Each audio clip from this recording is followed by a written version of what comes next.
When you enter Magic Kingdom, going under the Walt Disney World Railroad Station, turning past the Town Square Theater and the Hat Shop, you're met with the main road of Main Street, USA. At the end of that street, a giant castle draws you in, beckoning you to the magic of the Magic Kingdom.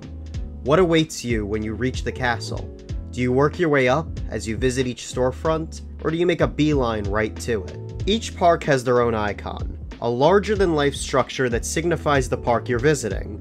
Walt lovingly called these icons weenies, as they serve the same purpose as when you hold up a snack in front of a dog. You can't resist it, you just have to chase after it, get closer to it. But these icons are more than just a massive decoration, more than a simple facade that you slap onto every piece of merchandise imaginable. These icons offer attractions beyond a photo op, and they're all different. Well, for the 20th episode of the DisDrew show, I could think of no better topic than to rank each icon in Walt Disney World and figure out which one has the best attraction within. And for this list, let's start with my least favorite and work our way up to the best. Before we begin, be sure to drop a like so we can continue making awesome videos like this. Without further delay, let's kick this off with the first icon. Easily one of the most beautiful icons of any Disney park, the Tree of Life sits at the center point of Animal Kingdom. The tree is a massive testament to the beauty of the natural world, celebrating the creatures that inhabit our world through intricate depictions carved into the winding tree trunk. At night, it becomes a canvas for a spectacular display of lights, a peaceful display of magic without the loud booms of fireworks that could disturb the real animals inhabiting the park. But the inside of the tree is far from peaceful. Within the massive arboreal structure exists the It's Tough to Be a Bug attraction, a 4D show based on the 1998 Pixar film A Bug's Life. I'm sure this show is well loved by plenty, but I do not do well with creepy crawlies, and this show is a monumental accomplishment in attractions that make my skin crawl. No, I mean literally, because this show utilizes 4D theater seats to emulate bugs crawling on you. Critics have been begging Disney to put something else inside the tree, stating that the show itself is mediocre and, even worse, is based on one of the less popular Pixar films, especially at a time when IP is so paramount to Disney parks. I would have to agree, because I refuse to ever enter this attraction again. I would love for Disney to replace it with another 4D show though, this time featuring Disney nature films with real animals, and maybe even other Disney animal films such as Zootopia, The Lion King, Tarzan, and others. You could even put Flick in there, put a little Bug's Life representation, remember the past. Lovingly yet inaccurately referred to as the Epcot golf ball, Spaceship Earth is the geodesic sphere planted firmly in World Discovery, looming over World Showcase Lagoon and visible from all the countries around the World Showcase. The sphere is a beautiful piece of architecture ripped right from Walt's original plans for Epcot, which was initially intended as a utopian community. Inside the sphere is an Omnimover ride sharing the same name as the structure, Spaceship Earth. The ride, in its current state, takes guests through the history of communication, starting with the cave drawings by Neanderthals and ending with the digital age of the late 1990s. Calling this ride outdated is an understatement, but Disney knows this. Plans were announced in 2019 to refurbish this attraction, putting in new show scenes and evolving the story from the history of communication to the history of storytelling.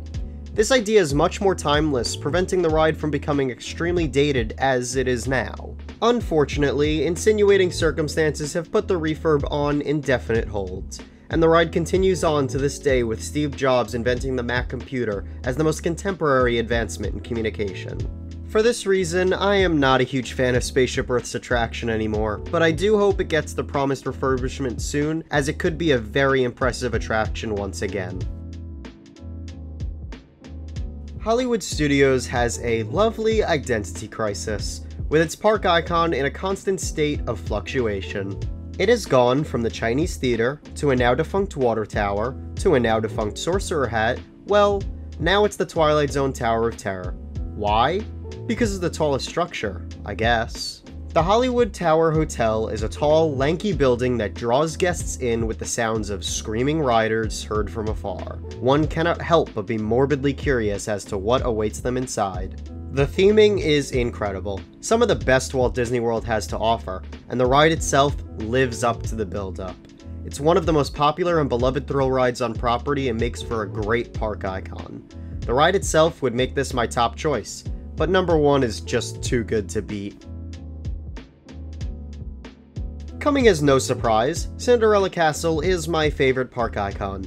But don't forget, this list is for the best icon attractions, not the best icon. So yes, it is my favorite visual icon. The castle is gorgeous, especially with its new paint job, and serves as an icon for the park, the property, and even the entire company, with its likeness introducing every single Disney movie. But Andrew, Cinderella Castle houses a restaurant. How can that be the best attraction? It's true. Unlike the other 3 icons, which houses 2 rides and a 4D show respectively, Cinderella Castle instead offers a dining experience, Cinderella's Royal Table. Some may call it overrated, but Cinderella's Royal Table is what many consider the cherry on top of a Disney vacation. Getting to dine inside the most iconic structure of the entire Walt Disney Company is something you just can't take for granted. The theming inside is astounding, especially if you get a seat near the window that looks out into Fantasyland. On top of that, you get to meet a myriad of princesses that visit your table, and of course you get to meet Cinderella herself before being seated. Oh, and I can't forget about the food. While many say the food is a bit overrated for the price and doesn't match up to the otherwise impressive experience, I have personally never been disappointed eating here. The food has an elegant, fancy design to it, despite being fairly standard in execution. I would call it elevated safe food. Nothing crazy, it's no Victoria and Albert's, but it delivers in a way that left me plenty satisfied. The reason I consider this one an attraction is because of the entire experience. It's not just about the food. It's being inside the castle, it's meeting the princesses, while eating this themed food, it's the music, it's looking out into Fantasyland. The whole thing makes an attraction in itself. But what do you think? Which park icon has your favorite attraction? If you like this video, be sure to leave a like and subscribe so you never miss a new video. We also have Instagram, Twitter, and TikTok for more content.